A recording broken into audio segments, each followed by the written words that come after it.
Morning. Morning. How is everybody? Great. Wonderful.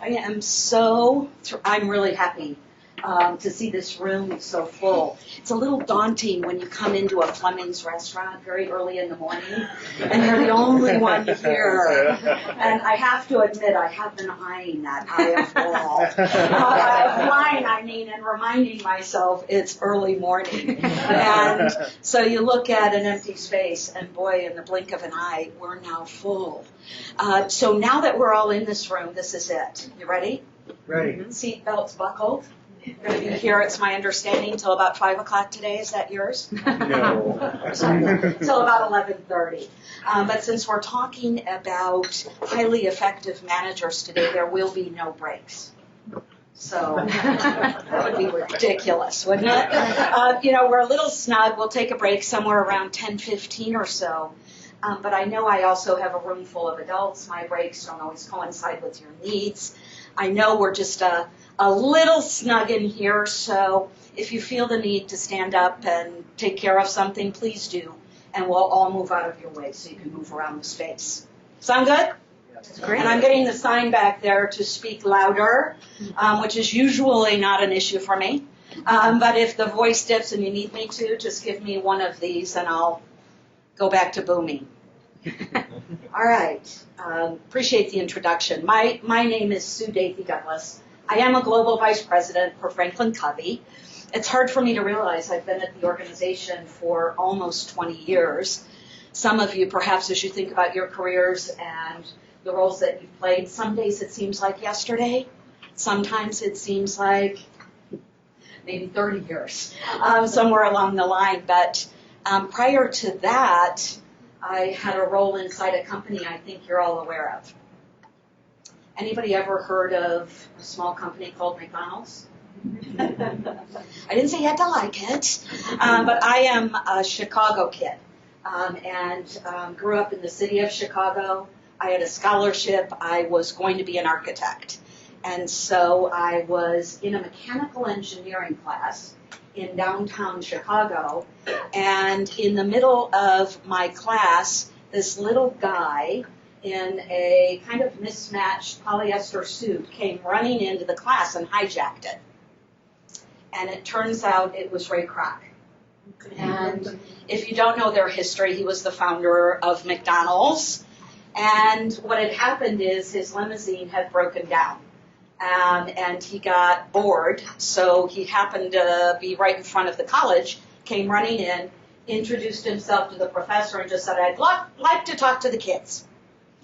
And he started a conversation. The professor, I don't think, knew what happened, because Ray has since passed, but if you heard him speak, here's how he talked. "Hi!" And he started yelling at the class. Now, remind you, it was mechanical engineering, so it was kind of a good break. But he was standing up yelling at all of us. And this is what it said: "What do you want to do with your lives?" And after, we did a few rounds, he would move very quickly, got to me. I said, "I want to build things." He said, "Good, me too. Do you want a job?" I said, "Who are you?" And he told me, and I didn't know that much about the organization. This was in the 70s. They were still pretty young. But Ray, charismatic founder, with a very charismatic, nutty side, hired me on the spot. He said, "I want to build things. We're going to build a lot of offices. We build restaurants, but I really want to expand our footprint." What a lot of people don't know is McDonald's is a real estate company. They sell a lot of hamburgers, but they really make the majority of their money off of the property that they own. But still, here I am, freshman, learning how to be an architect. Ray gives me a job and says, "Show up tomorrow and we'll work out, compensation and all that stuff." So I remember calling my parents that night, who were less than thrilled. Can you imagine? "I have a job. I don't think I need to finish architecture school. Are you crazy? Who are you going to work for?" I said, "I don't know. His name's Ray. The company's McDonald's." And so, of course, they were less than thrilled and enthusiastic. I showed up for the interview on LaSalle Street. Their offices at the time were there, and announced myself at the reception desk. "Hi, I'm Sue. Ray hired me yesterday. I'm not really sure what I'm going to do, but I'm your new employee." And, of course, the HR director came wandering out. Complete surprise to him. And, of course, Then I heard Ray's voice from the corner. Yeah, I hired her. Yeah, she's going to be an architect. She's funky. She wants to build things, and I want to build things. So let's make her manager of transportation. And so overnight, I got my first role as a manager. The topic for today is highly effective managers. Are there any managers in the room? Were you ready when you first took the job? Some of us maybe. Do you think I was ready that day to manage transportation? I didn't even know what it meant. All right, so it turns out it meant overseeing, we had a G2 jet, real estate company, and 3 helicopters. And so my team were the helicopter pilots and the pilots of the airplane and a fleet of company cars. I knew nothing about any of that. And of course, I went into a conference room and I met my new team members, who were all former Vietnam fighter pilots, who took one look at me, and I'm looking at them, and I'll never forget it. There was one pilot, his name was Sam Kelso, who looked at me and said, "Want to go for a ride?" And, of course, I had never been in a helicopter. I think I'd maybe been on 2 airplanes at this stage of my life. I said, "Yeah, I do." And we had a heliport on top of the building. And having never been on a helicopter, I didn't realize they drop before they level off. So literally, talk about being strapped in a new role. I'm looking at these 2 helicopter pilots who are loving every minute of this. We take off and I thought, they are going to kill me. What have I done? Anyway, I look at it, and you look at things back in perspective. There is a tremendous advantage to perhaps not being tied up in ego or what we might call hubris, young coming in. I think the wisest thing I did happened when I crawled out of the helicopter that day. And we went back into the building, and I said, okay, I know nothing about this business, but I promise not to get in your way if you teach me about it. We'll figure out a way to kind of move forward. So it ended up being a terrific next 20 plus years of my life from that role inside an organization that's just exploded, doing probably 20 different jobs in the same number of years. But it all started walking in, meeting someone that was charismatic and ending up in a role that I sure could have used some essential skills and tools for effective managers. And that's really what today is all about. I know you see materials on your desk in front of you. If I just introduce you to a few things, you have a small red and white booklet. That's obviously yours. Some of us are note takers, some of us aren't. I am. If you look at mine, I'm always taking notes and things. Feel free to make it your own. And we also have some information on the solution. We have an offer to thank you for coming today. We'll talk about all of that, but everything in front of you is yours for the day. The one thing that is not, we did put a set of the actual solution, the participant materials on each table. Feel free to peruse it, pass it around. We'll talk a little bit about it as we get in. So here's the real deal. My understanding will go from about 9 until 11:30 today, and we're going to move at a pretty quick pace. Are you ready? Right. All right, Franklin Covey, who knows anything about us? That was sad. It's like 2 hands, and they were kind of tentative, like, please don't call on me quite yet. Our organization has been in place for about 25 years. Today, we're a global performance organization, which simply put means we help leaders, teams, organizations, and individuals achieve results that require a change in behavior. So for all those hands that said, I am a manager today, is changing behavior part of your job? Yeah? Would you say easy or hard? Hard. Yeah. We have an expression, sounds easy, does hard, kind of along the way when it comes to human beings. But that's really, our mission is to enable greatness in people and organization everywhere. And we do that through our performance improvement solutions. We specialize in leadership, productivity, sales performance, customer loyalty, execution, and we also have an education division. We're in 165 countries. In fact, I'm a global officer for the company, so I spend the majority of my time in about 140 of those. So it's good to be back in the U.S. And close to home. All of my relatives are either in Wisconsin or Chicago. I live in Scottsdale, Arizona. We were laughing up front. That's because I grew up in Chicago. All those winters along with that. But it's always good to be home. It always feels like home. And we serve over 6,000 organizations, private and public sector. We're privileged to do so. And we also have about 120,000 people that facilitate our content inside their organizations. And I'm wondering if we have any client facilitators here. Fantastic. Welcome.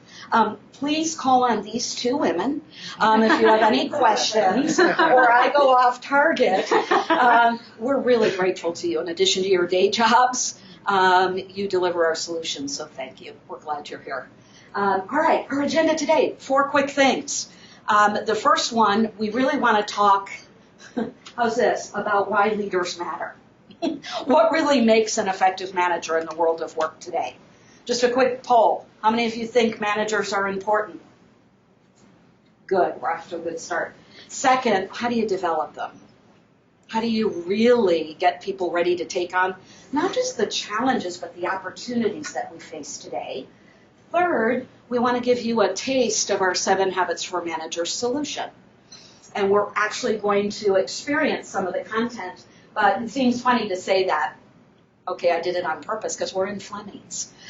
So this is a 2-day solution, and I'm not going to try and explore all of it with you in a couple hours or so, but we're going to get a taste of a few things and actually do some real work, and finally talk a little bit about next steps, what it might look like to work with this inside your organization. So, are you in? Yeah. Yes. Channeling one of my friends. We're entering football season, right? Are we in or are we out? We're in. Okay, are we in? It's kind of one of those, yeah. Okay, it depends who's playing. Playing the Bears on Sundays. That puts me in a dicey position. Thanks. You'll have my back, I'll have your back. Gotta love Green Bay. If nothing else, it fires us all up on those games. Okay, off football. I want to share a few data points. Some probably won't be very surprising, like this first one. Has anyone heard that the number one reason people leave or quit their jobs is because of their manager? This is Gallup data. And many of you are nodding your heads. How many times have you seen this data point? It repeats. I keep waiting for the year that I don't read it when I'm studying the data. And it means that there is a gap somewhere along the line. The second one really stops me in my track. That 65% of the people in the workforce, so it's slightly over half of us, if I split the room in half, would rather have a new boss than a salary increase. All right, where are my managers? How do you feel about that number? I can't help, wow. When you look at that, and maybe it's just me, because I try to get things simplified, right down, and I start thinking about my team. And I manage a global team all over the world of how many of them would have checked that box. Would you rather have a salary increase or a new manager? And 65% say new manager. Private and public sector. And of course, the so what number in all of this are the financial impact numbers. Is that poorly managed work groups, 50% less productive and 44% less profitable. So it would seem that it matters. Anybody else disturbed by those numbers? We're all kind of quiet, probably thinking about our own organizations as we look at it. So what do you do? How many of you are thinking, well, aren't you going to tell us? Maybe that's part of the problem. So much skill work, but not enough mindset work. But I want to share a story about a company I think you're probably very familiar with. It's the company that is now a verb. This would be Google. Google. Familiar with them? Changed their branding last week. I want to take you back to 2002. The company is growing. Larry Page, one of their founders, is looking around the organization and he's unhappy. The reason is he thinks they have too many managers.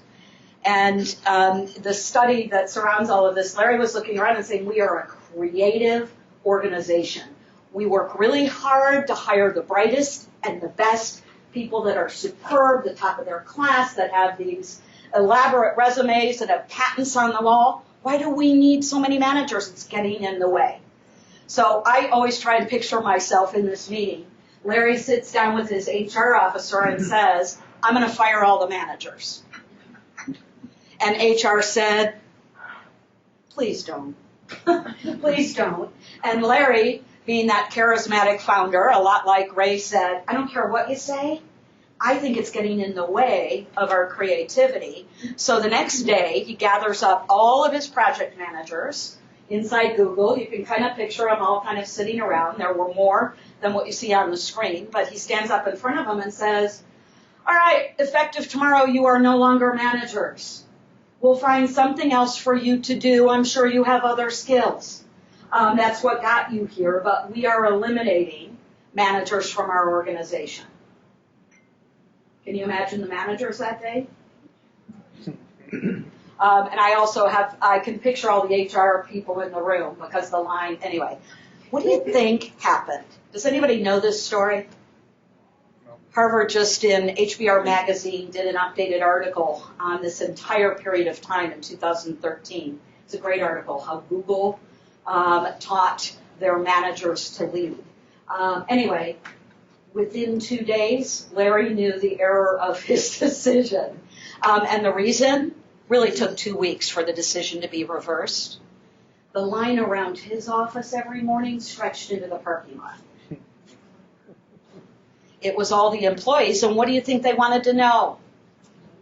Tell me what to do. I have a lot of managers in the room. What do you do? Tell me what to do. How do I get additional budget for my projects?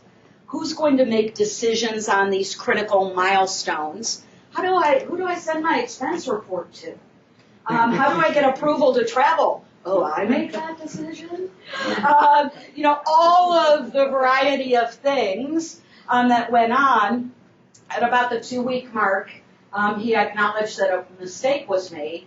But the wonderful thing is, Google being Google, they put science to it. And they called it Project Oxygen. And they said, rather than just automatically reinstate this, let's look at what a Google manager really should do. And before we make that decision, let's talk to all of our engineers and everybody and say, what are the most critical things? What do you really need? And how are we going to measure?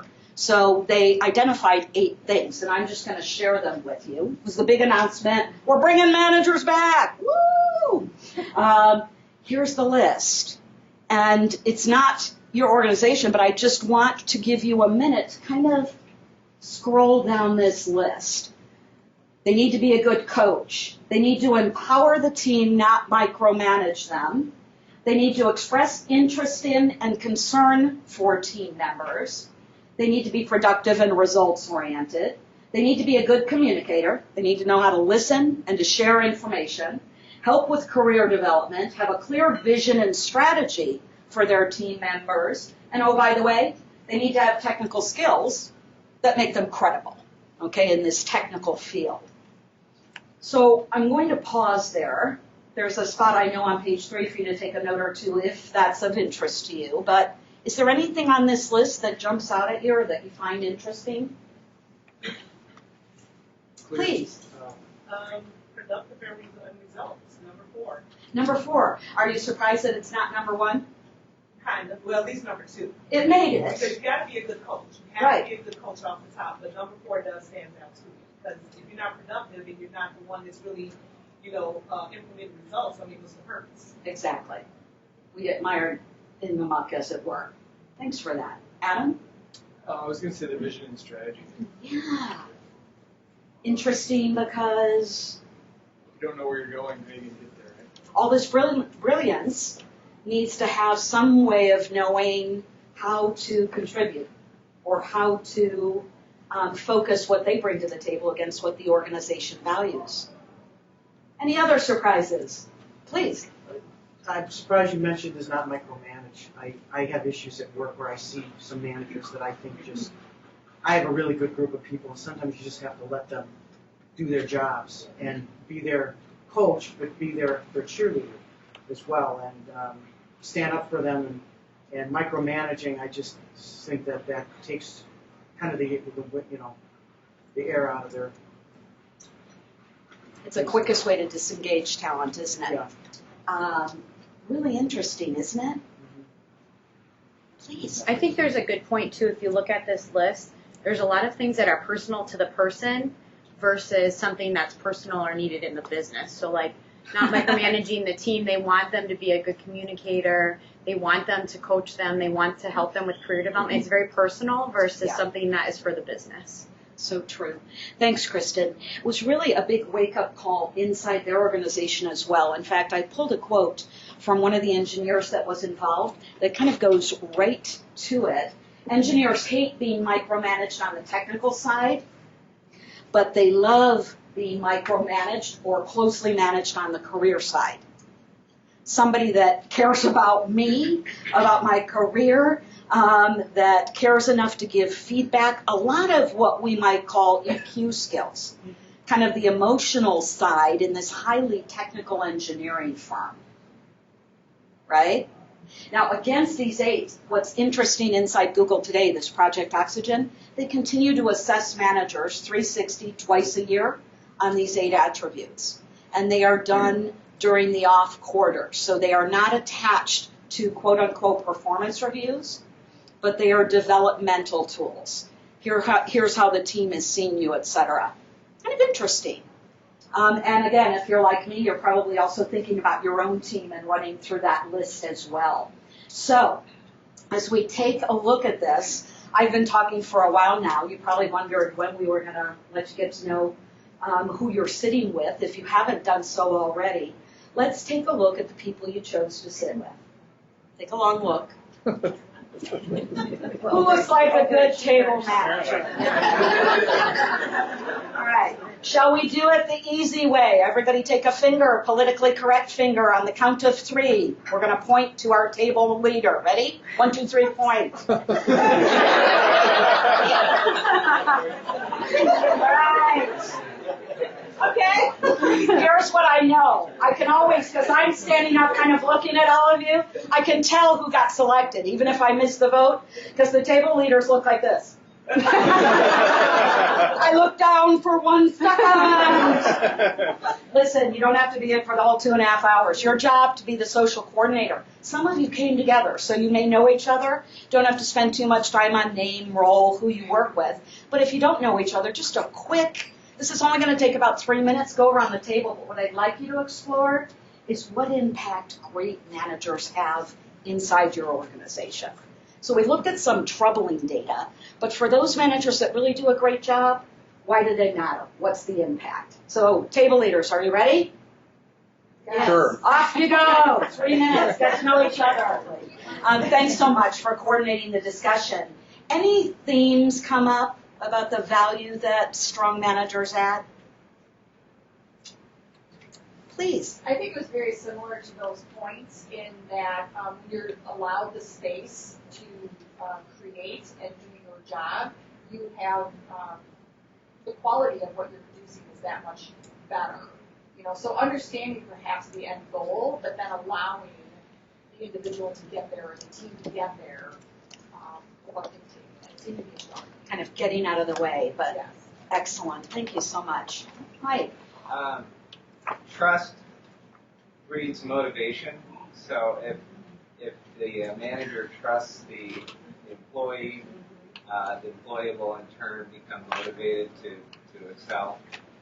Right.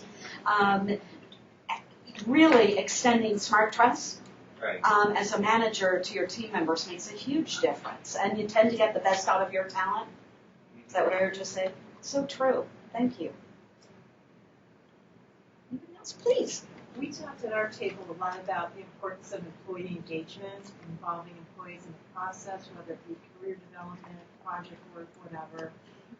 We related a lot of the points to what you pointed out regarding Google and talked about, we were talking about those great managers and what an overall impact they have in the organization, how they often develop folks that go on to do other jobs and have other roles within the organization, and that's how they're just so vitally important.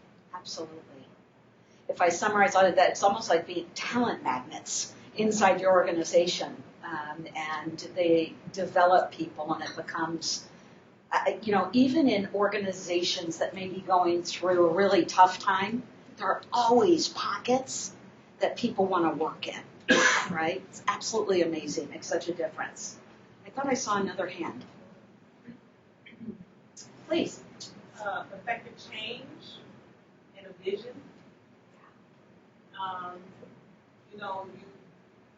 You're a manager, you have to have some sort of clear vision.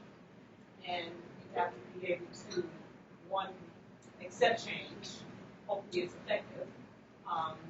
This change will definitely, I love change. I love change. It will definitely, help the organization, let alone whatever team that you're on.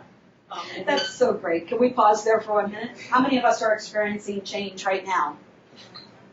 I don't know, check your voicemail or email or anything else today. How many of us love it? Oh, you're so much better than me. I love it when it's other people. I'm telling you, it's the nature of the world we live in now. But leaders and managers that really excel about getting people from here to where we need to go now make a huge impact. Well said.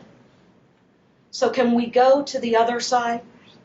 Get an opportunity to talk about, really strong managers and how they help your organizations. What goes wrong? What goes wrong? No clear direction. Direction's fuzzy at best, right? Big danger zone. Thank you for that. Poor communication. Or none. Yeah. The leader might know their direction, but nobody on the team does. Failure to communicate. For those in a leadership position, how often do you need to communicate the change, the direction, the strategy, the goals? Constantly. Do you ever find yourself sometimes saying, I don't need to say that again? And then you're lucky if somebody says, oh, yes, you do. And it's not just the voice in your head. But yeah, constant. Yeah. I would think in your job too, you have people all over the world that you technically manage. I have people that are in different cities, so I always try to bring them in every quarter and have a luncheon and talk about strategies and how things are going, because I find myself not talking to the person in Illinois as much as the person who's right down the room from me, the hallway from me, or I should say the aisle, the cubicle aisle. And you kind of forget that you've got people, trainers or people that are in Illinois, or we've got Right. Madison or places, and you have to make sure they're part of the team and that they're not forgotten. It's that constant connection, regardless of where people are. Agreed. I'm a big fan. I call it Brady Bunch Skype. So literally, that we can actually see each other when we're communicating as well. And it doesn't matter whether you're U.S. or global anymore, but, checking in. Does that make sense? Is there something I'm missing? Please. I was just going to share the lack of consistency because that demolishes trust. So. Thank you, Michelle. Consistency or not doing what you say you're going to do. Right.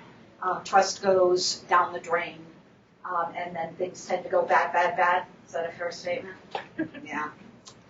In talking and working with thousands of managers and taking a look at these essential skills and tools, we came up with a few key patterns around mistakes. Rolled them into 2 things. Let's see if these resonate. So when we look at what seems to be the biggest challenge, The first one is managers attempt to manage others before they manage themselves. Does that resonate? Two classic challenges, especially for those newly promoted into their managerial role. However, it isn't just your first 6 months.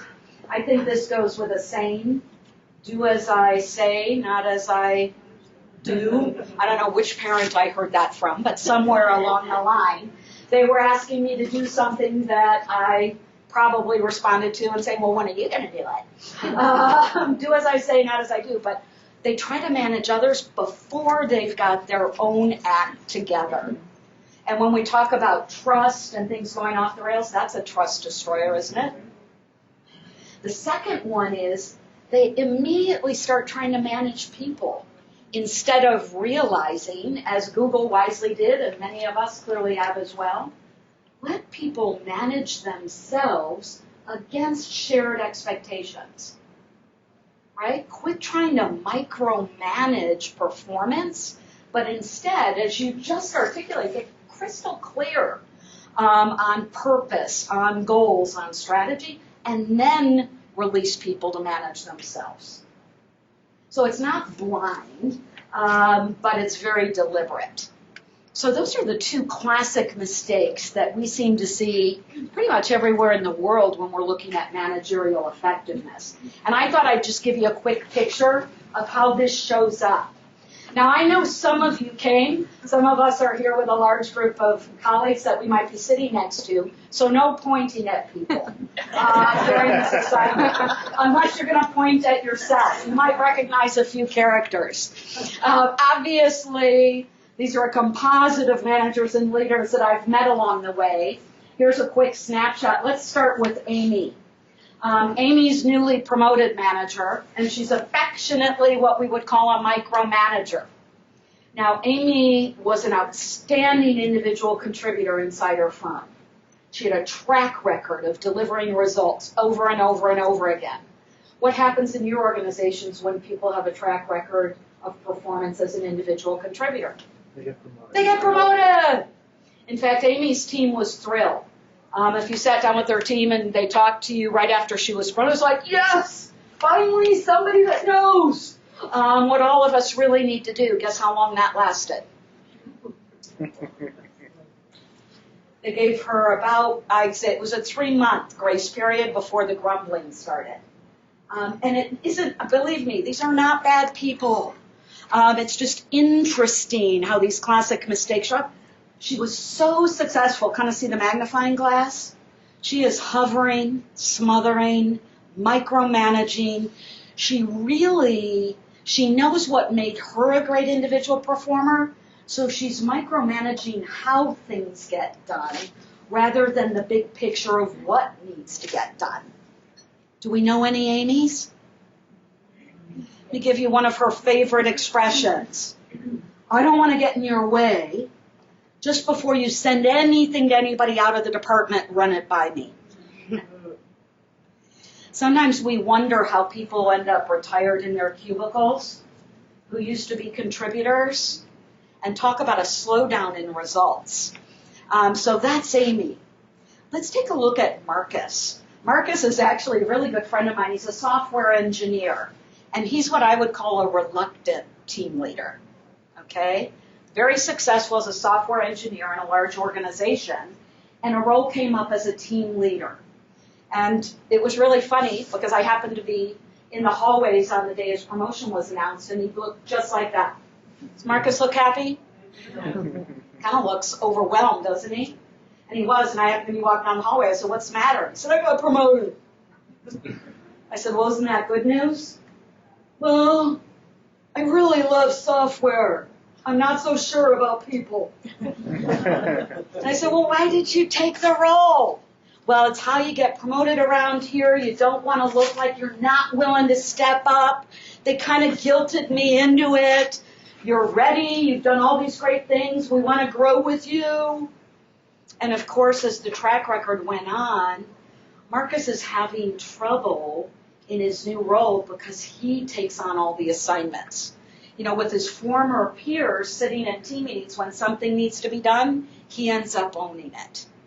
And, out of respect for him, he's also looking around at his colleagues thinking, when are you going to volunteer? And what do you think they might be wondering? When are you going to release? We're here, but he's literally carrying everything on his back. Gail, very experienced manager. We call her the tyrant, and that's affectionately. Inside her organization, very experienced. She's got a long track record in the company. She gets phenomenal results. She also is experiencing record highs in turnover. There's as most of us have, mixed generations in the workplace. People are very excited about working for Gail because she knows everything. She knows how everything works inside the organization. But kind of see the stacks, a binder sitting behind her. She is one of those people that is always saying yes to everything. The team thinks they know what's expected of them on their Monday. Come in to find out Gail has just changed the strategy one more time and everything they've been working on now gets trashed. And they're leaving in record numbers. That's Gail. And we'll look, by the way, any familiar characters yet? As you're looking at any of these conglomerations? I know I said don't point. How many of you there? Sometimes I see myself in these. I don't know about you. I had someone recently inside a session who said, oh my gosh, I'm Amy, and my name's Amy. It's okay. Ed. If Ed were here, we'd love him. He's funny. He's great to be around. He's what we would call the people pleaser. He's always got something funny to say. If he was describing his role as a manager, he'd be the first one to tell you it's all about relationships. You got to know your people. They got to know you care about them and that you love them. But he also has a few characteristics that aren't working in his favor. He's the most conflict-averse person I've ever met. He goes out of his way to avoid any feedback whatsoever. Anytime something goes wrong, you will never find Ed in the room with his direct reports having a conversation. What's kind of interesting about this is it's not just impacting his new employees who need a little more direction and they need more feedback right now. Did I do it right? What do I need? Where should I be going? But as high performers, how do you think they're feeling? Alone. Yeah. Alone. They also feel they're carrying a disproportionate amount of the workload. They don't see anything getting better. And it's a problem. And of course, all of these managers inside our various organizations work interdependently. So obviously, just kind of a quick overview of some of the managers in the workplace, certainly not complete. We changed the names to protect the innocent. Not bad people, just kind of trapped in those classic mistakes. The reasons, this is not going to be a terribly profound slide. It's tough to be a good boss, isn't it? What do you think, managers? Is your job easy? And just when you think it is, what happens? It gets hard. There are other people involved. 3 quick things. It's hard because a lot of us have been promoted. We were great individual contributors, or we were great in this division, and we got promoted to the next opportunity. And we never had anybody sit down and say, here's what's different. Here are the type of results and methods you need to deploy now that you're going to be leading or managing a team. Second is, a lot of times there's a skill gap. It's not because these managers don't want to be great or effective. They've just never really had the opportunity to think about the mindset, skill sets, and tool sets that will improve their performance. And the third one is that they fail because it's tough to achieve results through and with others. It requires a different approach than what an individual contributor did. Sound familiar? Sound reasonable? Yeah. So here's the most important change we believe a manager of others needs to make, is that they really need to make this transition. And it is a transition. And it's all about transitioning from being an individual contributor to achieving results through others. to achieving results through and with others. Those that report to you, as well as many of us who are matrix and need to get results not just through others on our team, but through fellow departments, stakeholders inside our greater organization. It's the most important transition we make.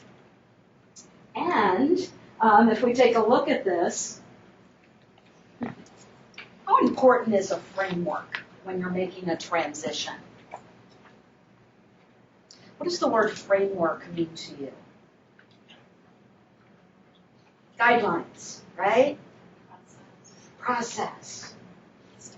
Stability. Things that have worked. I always think of a scaffolding where there's some structure for support, but there's also some open space for movement to be flexible. Beautiful. Exactly. It's a general frame that you can depend on, but it also leaves room to adapt to what's going on. If I asked you right now, if I was the roving reporter running around the room and said, what's the framework for being an effective manager inside your organization? Could you tell me?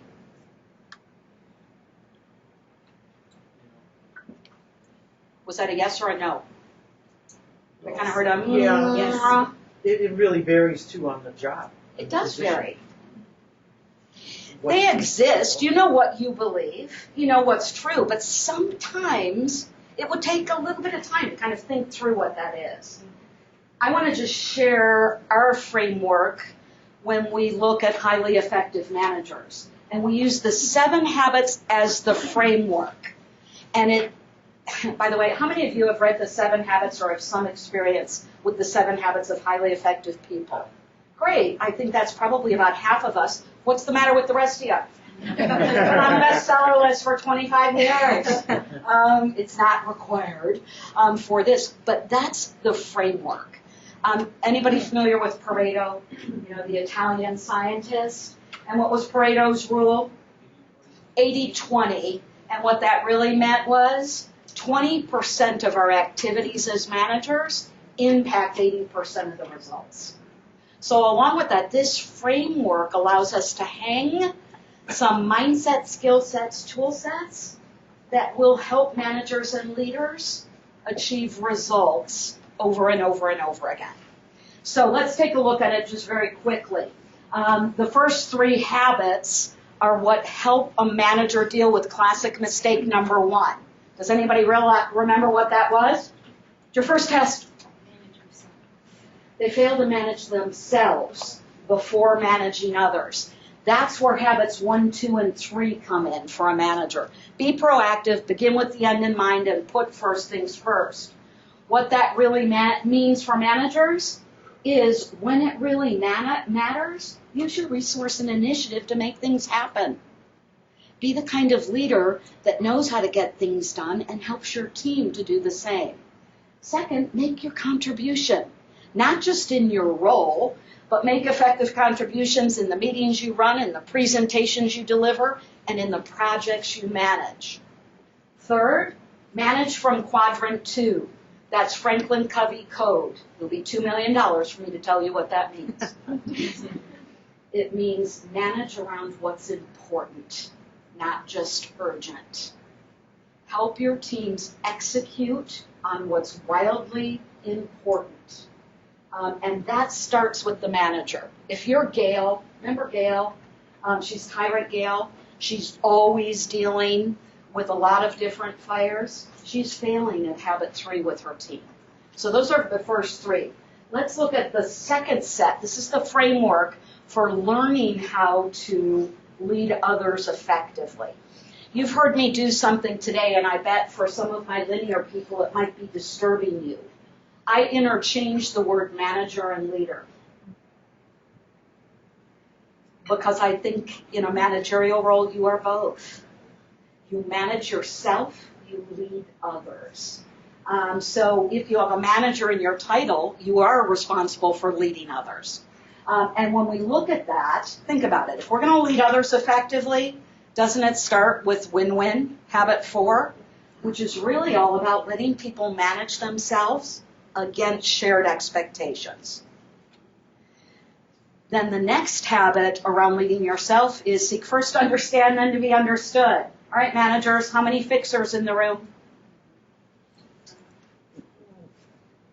A lot of times that's what I'm hired to do. How about you? Fixing, Yeah. people's fighting, intimate Yeah. fighting and things like that. Ever been so busy fixing you realize you were fixing the wrong thing? Nobody said anything? That's perhaps an opportunity for habit 5. Listen, become a really great empathic listener, and second, give candid, spot-on feedback. Habit 6, countertype my prototype. Habit 6 is synergize. It's the whole reason we have teams, is to effectively problem solve, to innovate, and to come up with creative solutions to problems and opportunities we might face. So an effective leader learns how to engage the team in coming up with new and better solutions. They're not compromisers. They're always looking at better. Habit 7, critical. It's called unleashing potential, called sharpen the saw in 7 habits. And you know what? To be a really great leader and manager, you need to tap into what everybody uniquely brings to work. Hard or easy? Yeah, this is my Oprah moment. Big Oprah fan. Sorry, but I am. Oprah always talks about what? Body, brain, heart, and spirit. It's the essence of Habit 7 in the 7 Habits book. It really says, guess what? You each have one. Do you buy into that? Do you think your employees do? So when we look at all those engagement numbers and people that want to quit because of their bosses, I think it's deeply tied right here to this part of the framework. In order to unleash talent, and sometimes this makes us nervous as managers because it's like, holy cow, you should see the people I work with. I'm not sure I want to unleash them. This isn't blind, right? But you know what? You want to tap, you want to engage, you want to keep your top talent, and I bet y'all do. You have to know who they are, what they uniquely bring to the table, and then help them connect that to the job you need done. And it's amazing what can happen. So that's Habit 7. That's the basic framework. Okay, you're going to love these pages in your participant manual. This course, the subtitle, it's called 7 Habits for Managers, version 2. But the real subtitle of it, if you just look on the front of your booklet, is the essential skill sets and tool sets for leading teams. Insanely practical. Pareto. Each one of these habits comes with mindsets, a whole bunch of skill sets and tool sets. And this is what makes a Franklin Covey manager unique. We start with mindset. How a leader thinks. How they make decisions. Before we dive into the skill sets and tool sets. Can anybody guess why mindset first? Manage yourself. If I brought Amy in and taught her a course on almost anything in managerial effectiveness, some solution, she learned a lot of new skill sets and tool sets around how to effectively delegate. But I don't work on her mindset. What is she likely to do when she goes back? Yeah, she's going to micromanage around all the skill sets she learned. Here's what I learned. Use these. It'll make your life better. Has to start with mindset. When that's done, here are the 3 things that managers walk away from the solution with. They can manage themselves. Second, they get work done effectively through and with others. And they know how to unleash the talent on their teams. So let's dive into the mindsets, because we give you a contrast. Take a look on page 9 in your workbook. And by the way, you know sitting's the new smoking, right? And so I think it might be fun if we did this standing up with a partner, but let me describe it. On page 9, you see the mindset for each one of those habits. So habit 1, and you see a contrast. The first column says mediocre. The second column says effective. Please say yes if you see what I'm talking about. Yes. Thanks for that. Okay. So let's look at habit 1 together. The mediocre manager, here's how they view proactivity. Hey, you know what? That's the best we can do given our resources. An effective manager I always look for creative ways to get it done.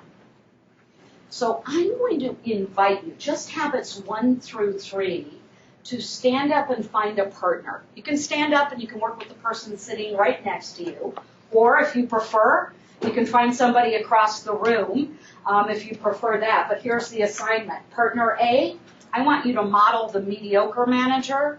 Partner B, so pick one of the habits. Just pick one of them, whichever 1, 2, or 3 strikes your fancy. And partner B is going to model effective. You want a quick example? Can I get a sense of this? Sure. You want an example? Yes, Yes. no? Yes. Yeah. Ooh. All right, just because it's number 1. Mediocre management, best we can do. All right, so an employee comes into my office. I know this probably never happens to you. We're in our new year. Franklin Covey's fiscal year closes in August, so September 1st starts our new year as a company, which means we just finished all our budgets. And wouldn't you know it, literally, right after the holiday, I had a phone call from a team member who said, I have a great idea. It's going to cost a lot of money, but I think it's something we should do this fiscal year. If I'm a mediocre manager, what do you think I say? Yeah, check the eye roll first. And without even really diving into the idea at all, what do you say? No. It's already done. Too late. Hey, thanks so much. I'm sure it's really great. Come back in 11 months. What's the matter with you? You know when the new year, you can picture where this might go. And a lot of times we don't state that in our dialogue, but we're thinking it, aren't we? Excuse me, didn't we just celebrate year end last week? What were you thinking? Versus a highly effective manager. Okay, let's be honest. We might have a quick moment, right? Oh my gosh, I so wish we had discussed this 2 weeks ago. But let's take a look. Let's see what's possible and dives in. That's it. Just stand up, get a little experience, pick a few of them, think about what happens in your own organization. Okay, up, find a partner.